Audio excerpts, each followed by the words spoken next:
Hey guys, Mike Pear. I'm back for the second part of the EOS ICO token distribution. I was telling you all before I had to get my piece of software running. It's my, here it is here. This is NordVPN, and it's a VPN here. Allows me to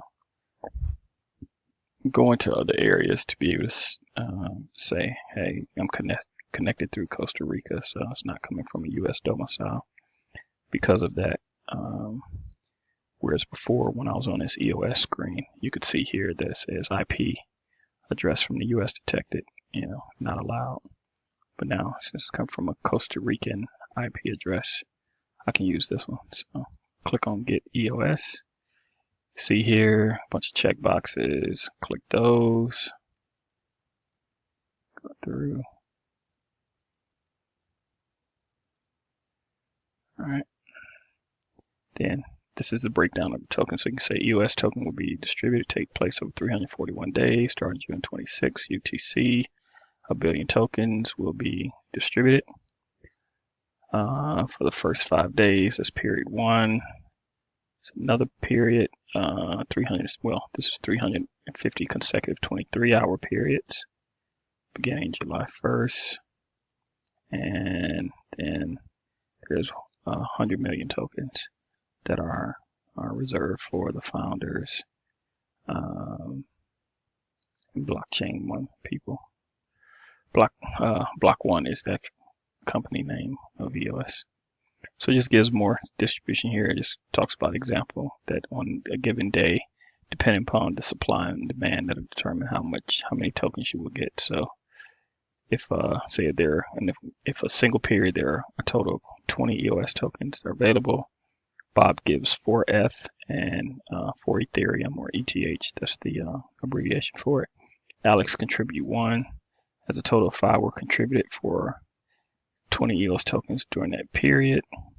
Tokens will be distributed for every 0.25 ETH contributed. Therefore, Bob received 16 tokens and Alice received 4 tokens. All right. So let me get down here. How to participate. Kind of went over this, saying that you have to have a Chrome browser. Showed you all how to install the MetaMask, and then this is the spot here in terms of the interface. So the interface will only be available, but in that pieces where it talked about the pertinent information that I will have to enter into the MetaMask piece. So if I scroll down, it's an Ether wallet that you could choose to use here. I was trying to see if they're going to show it. There's a right. So the wallet says address, symbol, EOS, the name. That's going to be necessary. So it's going to be a token address that's available. It will be 18 digits long. The symbol is EOS. The name is EOS. And I'll put that information in when I send it. So that's going to be required. It says, but in this case, it says if you're using a Chrome and have MetaMask, you can transfer them using the following interface below. And they'll show us what that is. Let me see if I can find it. I think I had an email that showed what those were before as a screenshot.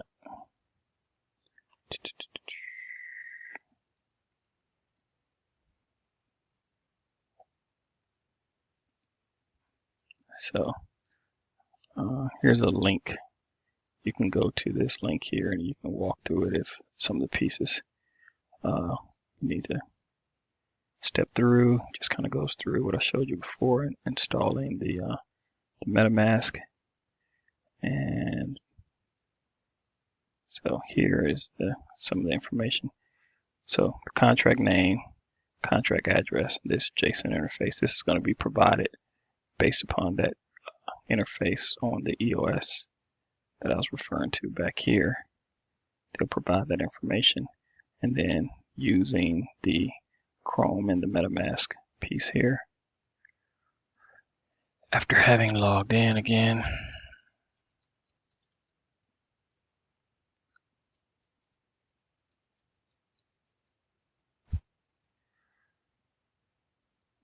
on the send.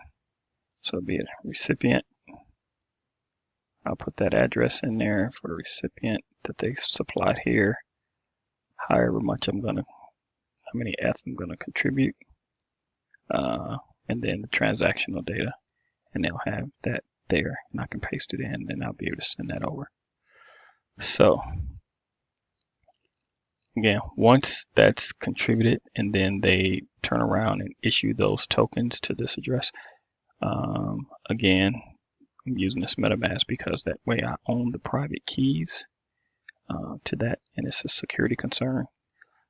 So I'm gonna do a video talking about just private keys and how to protect your Bitcoin or your Ethereum or any other digital currency, and how private keys are important. So we'll get into that at some point. But say it was something else I was going to cover there. And so I'm using this as opposed to coming from a wallet, because on a wallet, the kind of hint here says that, hey, these wallets will not be any good, because if you don't have your private keys, then you don't have control of them. So it's almost like an IOU when you have some of your coins in some of these other wallets. So they're just saying they want to make sure that they can send it to an address that you have control of. And here, this is the contract address. This is the JSON interface piece there. And those are the two things that this will require here. So go back again. The address, which will match here, the contract address. And then the transaction data is what the JSON interface stuff that they'll supply for us. And I will paste that in there, and then just send the desired amount. Then I will press send, and then they will claim the tokens. Now, what will happen after that point, some point after the ICO first phase, which is the first 5 days, I would anticipate them actually getting these tokens up onto different exchanges, and the exchanges starting to trade them. So you'll see people starting to trade those tokens on some of the exchanges, and so they'll provide some information for which exchanges will be participating initially. And then that's where the price discovery will be determined, meaning if there are more people that want to buy them than sell them, then they should go up. If there's more people that want to sell them than buy them, then they will go down. So, and wherever that kind of stabilizes at or not will be the price. So they could be all across the board. So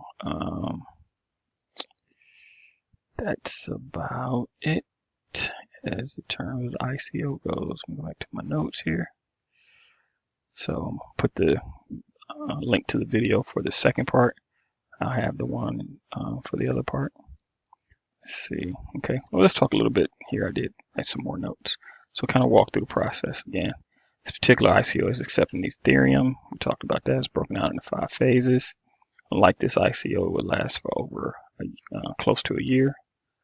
We talked about the tools you need: Chrome browser, MetaMask, Chrome extension. But who is behind this project, EOS? Dan Larimer. He was a guy that created BitShares as well as Steemit. He's a programmer, and he has a team of guys that's worked with him. Both of them, and why am I investing in this is because both of these projects I followed from their inception, and they have been successful. And so, knowing that he's a pretty smart guy, he has a handle on the technology, the understanding how to implement it. And so I do have some confidence in his ability to build software and get it out there. And just with the success of the previous 2, I know that there's a lot of other people that believe in what he can do as well. Like I said here, after some time the funds are received, the ICO project will issue the token to the investors. If you invest, that would be you and I. These tokens will be listed on cryptocurrencies traded. They'll be traded, and just talked about price discovery there. So hopefully between these 2 videos, they'll help for us to gain understanding. And I'm not sure if I do know that one of the other gentlemen in the group Trent is participating in this ICO. I'm not sure if others will or not, but hit me if you got any questions. Walk through what you need to do. Maybe listen to this a couple times, this and the other video, and go through that tutorial here that I referenced and give you some more information. After having gone through all three of those, you still got questions, hit me up in the box or chat. We'll walk through it. But again, thanks for watching.